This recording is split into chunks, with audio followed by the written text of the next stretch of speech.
Not to be Broadcast is brought to you by Vibe.ng. Welcome to another episode of Not to be Broadcast. And before we dive into the story for today, here's some updates on Hush Puppi's arrest. He's currently in the Metropolitan Correctional Center in Chicago, where he awaits his trial, which is expected to happen in Los Angeles. He has also hired Gal Pisetsky, a renowned criminal defense lawyer who will see to the process of his transfer and his trial.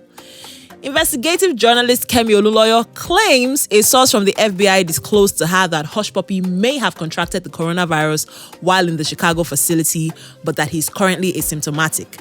Could this be true? Is this a rumor, or are we, watching a scene from a scripted act? I guess we'll find out as the matter continues to unfold. So after a lot of speculations about whether or not the EFCC chairman Ibrahim Magu was arrested, it has been confirmed that he was invited for questioning by a presidential probe panel. So it's been a long time coming with regards to the investigation, as the allegations leveled against him date back to December 2010, when Ibrahim was found guilty of removal of EFCC files, sabotage, and other acts very unbecoming of a police officer. A DSS report in 2016 also showed that Magu was living in a 40 million naira rented house that was paid for by a certain Umar Mohammed, who has also been arrested by the Secret Service on the grounds of corruption.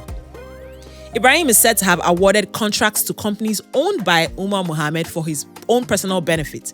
His lavish lifestyle has also been profiled with claims that he was flown around in Umar's private jet, and one of the trips found him associating with a top bank MD who was being investigated by the EFCC over funds stolen by Diezani Alison Madeke.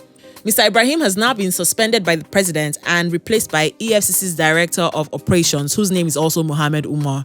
The sincere question is this: if Mr. Ibrahim was found guilty of a lot of shady business within the EFCC team in 2010, how was he then appointed to head the commission in the first place? Because failure to answer that just goes to show that maybe the EFCC in itself is a corrupt organization, and all of this is happening because things are no longer working in the interest of certain people in power.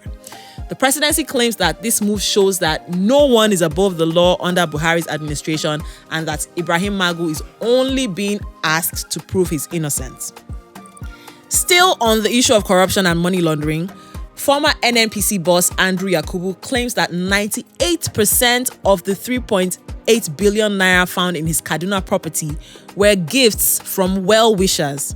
In essence, he's saying that 3.7 billion naira came to him as gifts, while the remaining 2% were his savings. And we really want to know why people are wishing him well, with that kind of money that he cannot take to the bank. Please, if you have any idea why, kindly share with us in the comment section below as usual.